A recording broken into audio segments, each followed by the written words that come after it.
할렐루야. 7월 26일 수요일 새벽 기도를 시작하겠습니다. 사도신경으로 우리의 신앙을 고백하시겠습니다. 나는 전능하신 아버지 하나님 천지의 창조주를 믿습니다. 나는 그의 유일하신 아들 우리 주 예수 그리스도를 믿습니다. 그는 성령으로 잉태되어 동정녀 마리아에게서 나시고 본디오 빌라도에게 고난을 받아 십자가에 못 박혀 죽으시고 장사된 지 사흘 만에 죽은 자 가운데서 다시 살아나셨으며 하늘에 오르시어 전능하신 아버지 하나님 우편에 앉아 계시다가 거기로부터 살아있는 자와 죽은 자를 심판하러 오십니다. 나는 성령을 믿으며 거룩한 공교회와 성도의 교제와 죄를 용서받는 것과 몸의 부활과 영생을 믿습니다. 아멘. 찬송가 536장 찬양하시겠습니다. 찬송가 536장입니다.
사도행전 15장 1절에서 11절까지 말씀입니다. 사도행전 15장 1절에서 11절까지 말씀입니다. 어떤 사람들이 유대로부터 내려와서 형제들을 가르치되 너희가 모세의 법대로 할례를 받지 아니하면 능히 구원을 받지 못하리라 하니 바울과 바나바와 그들 사이에 적지 아니한 다툼과 변론이 일어난지라. 형제들이 이 문제에 대하여 바울과 바나바 및 그 중에 몇 사람을 예루살렘에 있는 사도와 장로들에게 보내기로 작정하니라. 그들이 교회의 전송을 받고 베니게와 사마리아로 다니며 이방인들이 주께 돌아온 일을 말하며 형제들을 다 크게 기쁘게 하더라. 예루살렘에 이르러 교회와 사도와 장로들에게 영접을 받고 하나님이 자기들과 함께 계셔 행하신 모든 일을 말하며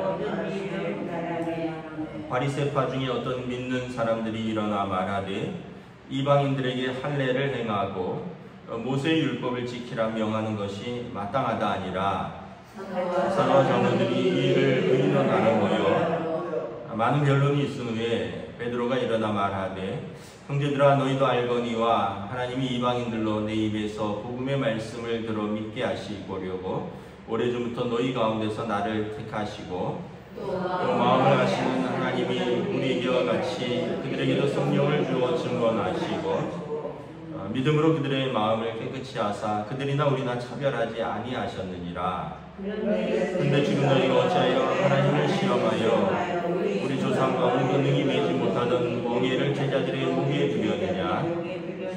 함께 있습니다. 그러나 우리는 그들이 우리와 동일하게 주 예수의 은혜로 구원받는 줄을 믿노라 하니라. 아멘. 할렐루야. 오늘도 우리에게 새날을 주셨습니다. 우리 주님께서 은혜와 평강으로 함께 해주시기를 축복합니다. 사도행전 15장은 그 교회사적으로 굉장히 중요한 장입니다. 예루살렘 공의회라고 교회가 이제 공식적으로 처음으로 모여서 중요한 결정을 한 것이 사도행전 15장입니다. 이 배경에는 1절에 보면 바울과 바나바 사도가 시리아에 있는 안디옥 교회에서 목회를 하고 있었죠. 1차 선교 여행을 다녀오고 그 선교 결과를 보고했다고 했습니다. 그런데 1절에 보면 어떤 사람들이 유대로부터 내려와서, 그러니까 예루살렘에서부터 온 성도들이 이제 와서 안디옥 교회의 성도들에게 이렇게 가르쳤던 것 같아요. 모세의 법대로 할례를 받지 아니하면 능히 구원을 받지 못하리라. 구원을 받으려면 모세의 법대로 남자들은 할례를 받아야 된다.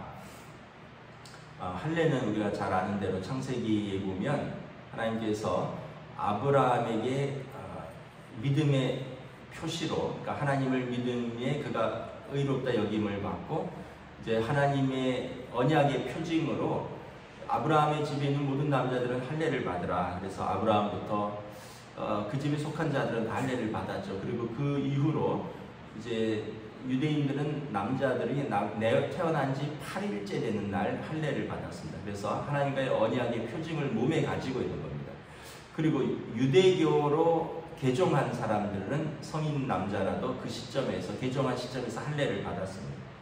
그런데 이제 이걸 이야기를 하는 거죠. 너희가 모세의 법대로 할례를 받아야 된다. 그런데 우리가 기억해야 될 것은 우리는 유대교를 믿는 게 아니라 그리스도교를 따르는 것입니다.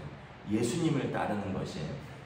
정작 유대인들은 아직도 모세의 법을 붙들고 있지만 그리스도를 영접하지 않았습니다. 예수님을 믿지 않았다는 거예요. 우리가 구원을 얻는 것은 어떻게 얻는 것이냐? 할례는 구약시대 하나님께서 아브라함과 맺은 언약의 표시고요. 하나님의 자녀가 되는 것은 성경에 분명하게 나와 있죠. 요한복음 1장 12절에 영접하는 자, 곧 그 이름을 믿는 자에게는 하나님의 자녀가 되는 권세를 주셨다. 우리는 예수님을 영접할 때 하나님의 자녀가 되는 것입니다.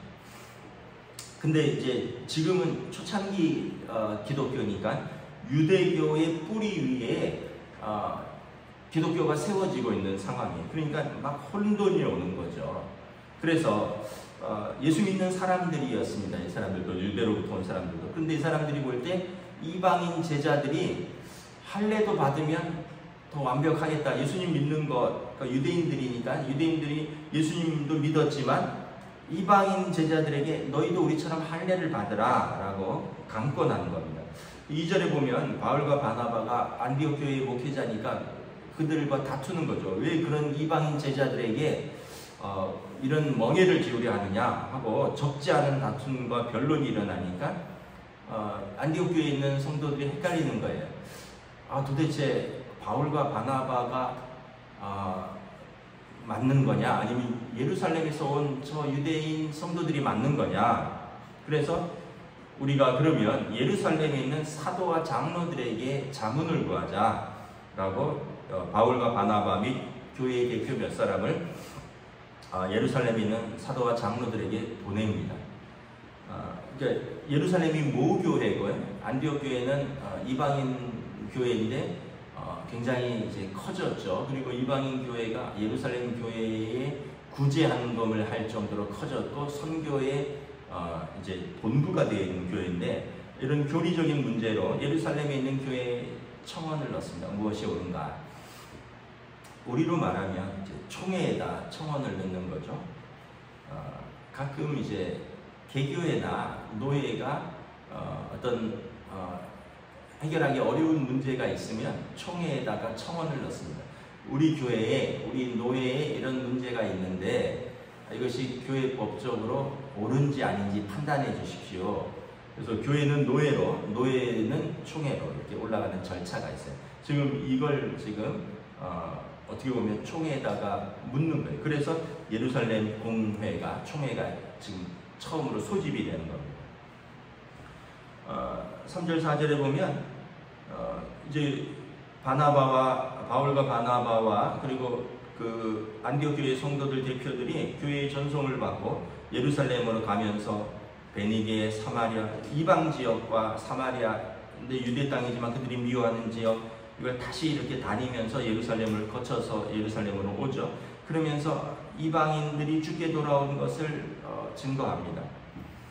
4절에 보면 예루살렘에 도착했어요.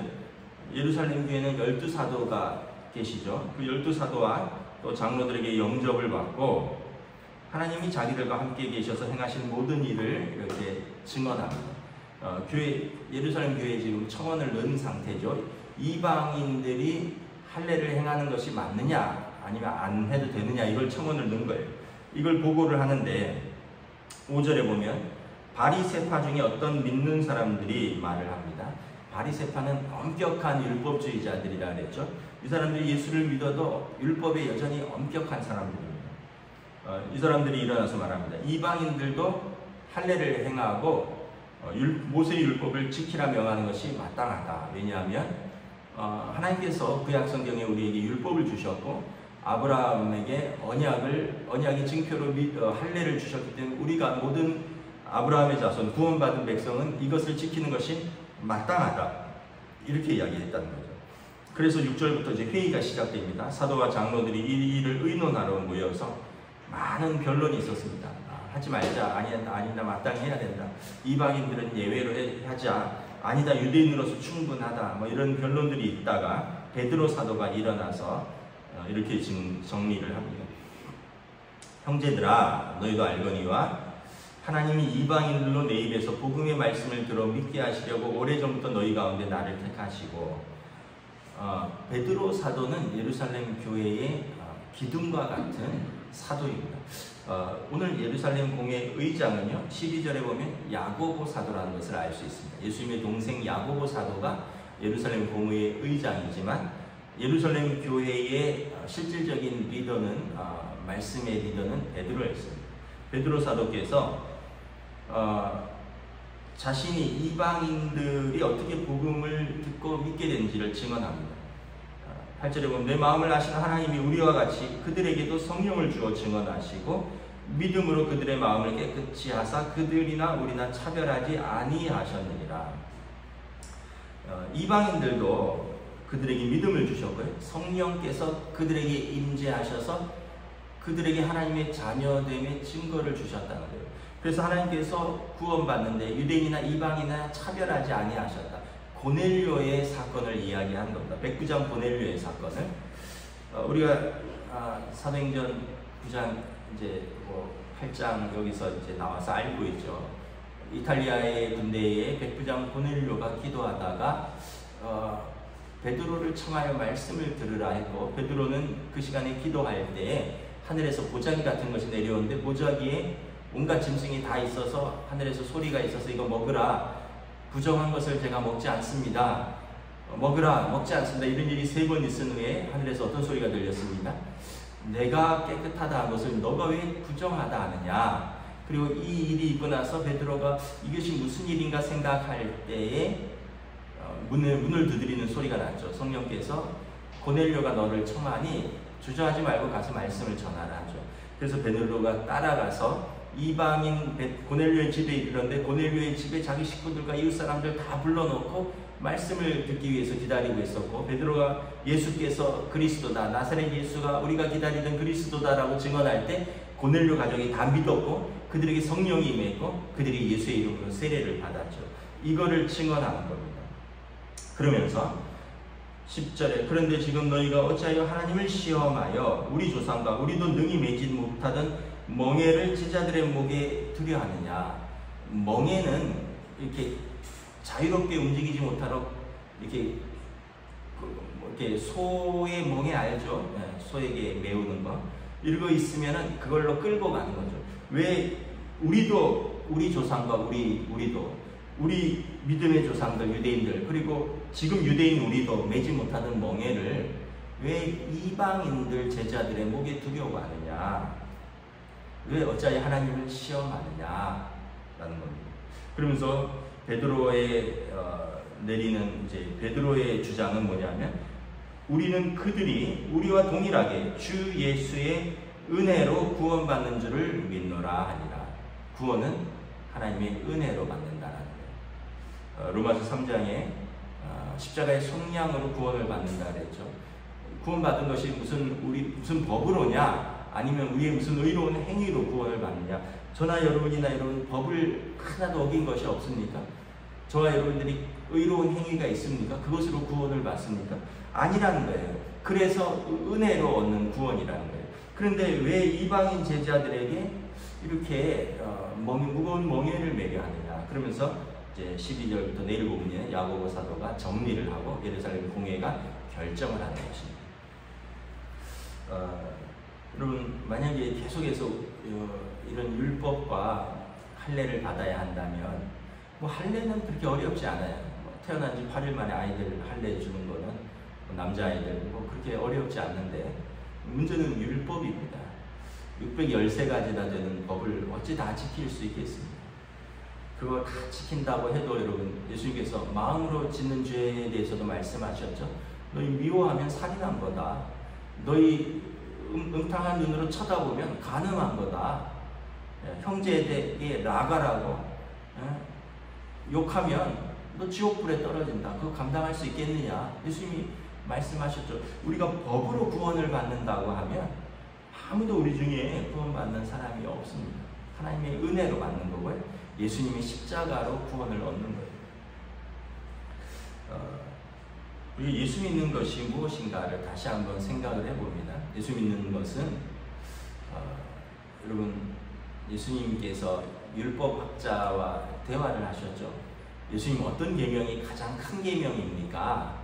성경에 뭐라고 나와 있느냐? 이렇게 율법학자가 자랑스럽게 얘기하죠. 신명기 6장에 하나님을 마음과 뜻과 온몸을 다해서 사랑하는 것입니다. 그래 맞다. 그것이 제일 큰 계명이다. 두 번째 계명은 무엇입니까? 성경에 뭐라 나왔느냐? 레위기 19장에 내 이웃을 내 몸과 같이 사랑하는 겁니다. 그래 맞다. 하나님 사랑하고 이웃 사랑하는 것, 이것이 가장 큰 계명이다. 이것이 율법이고 이것이 모세와 선지자니까 가서 이것을 행하라. 이러면서 예수님이 이어서 하신 비유가 사마리아인의 비유입니다. 선한 사마리아인의 비유.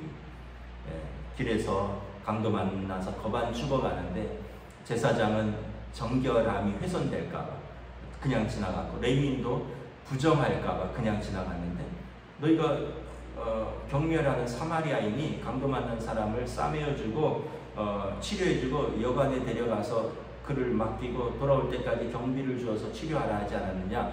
누가 과연 선한 이웃이냐? 은혜를 베푼 자니 너도 가서 그와 같이 행하라. 예수 믿는다는 것은 여러분 우리가 어떤 교리에 매어 달리고 어떤 나의 어떤 그 신념이나 어떤 행위를 붙드는 것이 아니라 예수님의 말씀을 따르는 거예요. 본질을 붙드는 것이죠.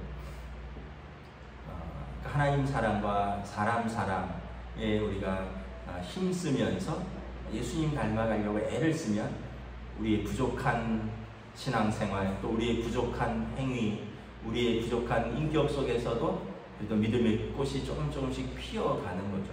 바리새인들처럼 이거 해야 된다, 이거 하지 말아야 된다 그렇게 했지만 정작 자기들은 예수님을 거절했거든요. 예수님께서 여러분 어떤 면에서 보면 율법을 많이 어긴 건 아닌데 예수님은 이 율법이 사람을 위해서 있다라는 것을 보여주신 거예요. 예를 들면 이런 거죠. 안식일에 병 고치는 것. 유대인들은 왜 안식일에 병을 고치느냐? 날이 6일이나 더 있는데 다른 날도 많은데 왜 안식일에 병을 고치느냐? 예수님께서 너는 저 아브라함의 자손이 불쌍한 것이 보이지 않느냐? 너희는 양이나 너희 소가 구덩이에 빠지면은 제사상 손해볼까봐 얼른 건져내지 않느냐? 근데 저 불쌍한 아브라함의 자손은 내가 고치는 것이 잘못됐느냐? 사람들은 다 그렇다는 거예요. 자기 거 손해볼 거는 안식일이든 뭐든 가리지 않는다는 거예요. 안식일에 일하지 말라면 자기 소나 양이 구덩이에 빠지면 놔둬야죠. 다음날까지. 그러다 죽으면 손해보니까 얼른 구해내면서 사람이 병들어서 예수님 앞에 있는데 왜 고쳤느냐고 따지는 게 사람이라는 거죠. 예수님이 그들의 외식을 폭로하고 고발하는 것이죠. 예수님과 예수님의 제자들이 밀밭 사이를 지나다가 너무 허기져서 제자들이 밀을 좀 따서 이렇게 비벼서 먹었어요. 근데 이거는 쉽게 얘기하면 손을 안 씻고 먹은 거죠. 정결법을 위반한 거죠. 그래서 이 바리새인들이 왜 당신의 제자들은 이렇게 정결법을 위반하느냐, 씻지 않은 손으로 먹느냐? 예수님이 입으로 씻지 않고 입으로 들어가는 것도 우리를 더럽게 하지만 진짜 더러운 것은 무엇이냐? 너희 속에서 나오는 거 아니냐? 좀 안 씻고 먹은 것은 먹고 소화되고 뒤로 배설되면 끝이지만 너희 속에서 나오는 것은 탐욕과 미움과 교만과 악독한 것들 아니냐? 너희 속을 깨끗이 해라. 예수님이 정말 깨끗이 해야 될 것이 무엇인가를 이야기하시는 거죠. 그래서 우리가 여러분 신앙생활을 이렇게 너무 외식적으로 하려고 하지 말고 그냥 하나님 앞에서 부족하지만 겸손하게 하려고 애를 쓰면 하나님께서 우리를 도와주셔요. 제가 예전에 교육전도사 때 섬기던 교회에서 그 오래된 교회거든요. 우리 교회보다 역사가 더 오래됐고 아주 전통 있는 교회인데 주일날 교사들이 그 앞에 편의점에서 또 빵집에서 아이들 간식 사줬다고 혼났어요. 장로님들한테. 그래갖고 제가 교육전도사니까 당회에서 혼났어요. 주일날 왜 돈을 쓰면서 지금부터 뭐 20몇 년이지 훨씬 전 25년 전이죠. 주일날 왜 돈을 쓰면서 아이들을 사주느냐? 미리 사서 토요일날 미리 사서 준비해서야지 주일날 왜 애들 데리고 나와서 사먹고 하느냐? 주일날 그렇게 하지 말아라. 막 혼냈어요. 그래서 뭐 죄송하다고 전달을 했어요. 그런데 그 교회가 어떤 교회냐면 분쟁하는 교회였어요. 주일날 마당에서 장로님들과 한수 집사님들이 소리 지르고 싸우고 뺨을 때리고 목사님께 찾아와서 소리 지르고 싸우고 이걸 10년째 하는 교회였어요. 교사들한테 그걸 전달하니까 뭐라고 할게 교사들이 이러고 말더라고요. 당신들 아버지고 당신들 선배들이니까 더 이상 얘기는 못하는데 젊은 교사들이 청년 교사들이 이러고 말더라고요. 여러분 얼마나 부끄러워요. 당신들은 주일날 그 거룩한 주일날 교회 마당에서 멱살 잡고 싸우고 쌍소리 내면서 싸우고 뺨을 때리면서 싸우는 사람들이 당신들 아들들 딸들이 교사들이 당신 손자 손녀들에게 주일날 가게 가서 먹을 거 사줬다고 하지 말라고 혼내니까 얼마나 외식적이고 얼마나 부끄러운 일이에요. 그러니까 우리 신앙생활이 가끔 그렇다는 거예요. 여러분 우리가 다시 한번 신앙생활은 올바른 신앙생활에 대해서 우리가 다 올바르지 못하지만 그래도 진실된 신앙생활, 하나님 앞에서 사람 앞에서 겸손한 신앙생활, 은혜로 얻는 구원에 대해서 다시 한번 깊이 생각하고 또 우리도 겸손하게 그 길을 따라간다면 하나님께서 우리에게 날마다 은혜를 더하실 줄 믿습니다. 기도하겠습니다. 하나님 은혜를 감사합니다. 오늘 시리 안디옥 교회를 통해서 또 하나님의 은혜로 이방인들 고넬료의 가정이 베드로의 전도로 돌아오고, 빌립 집사님의 전도로 사마리아 사람들이 하나님의 백성이 되고, 에티오피아 내시가 복음을 듣고 하나님의 자녀가 되고, 그리고 소아시아의 많은 곳에 바울과 바나바의 전도로 교회가 세워지고 많은 백성들이 돌아오는 이때에 너희도 율법을 지키며 너희도 할례를 받으라, 그리하면 구원이 없느니라 하는 유대주의자들과 인하여 교회 안에 다시 한번 분쟁이 생기고 변론이 생기고 예루살렘 공의회가 소집되는 것을 바라봅니다. 오늘 베드로 사도의 말씀처럼 하나님은 유대인이나 이방인에게 차별이 없는 하나님이시며 동일하게 구원을 주시며 구원은 은혜로 얻는 것입니다. 오늘 우리의 신앙생활에서도 또 우리의 삶에서도 우리가 다시 한번 은혜로 얻은 구원, 예수님을 영접하고 은혜로 얻은 하나님의 자녀됨을 감사히 여기고 우리의 신앙생활도 외식이 아니라 진실됨으로 하나님과 사람들 앞에서 믿음으로 살아가는 저희들로 인도하여 주시옵소서. 감사를 드리오며 우리 주 예수 그리스도 이름으로 기도드리옵나이다. 아멘. 하늘에 계신 우리 아버지, 아버지의 이름을 거룩하게 하시며 아버지의 나라가 오게 하시며 아버지의 뜻이 하늘에서와 같이 땅에서도 이루어지게 하소서.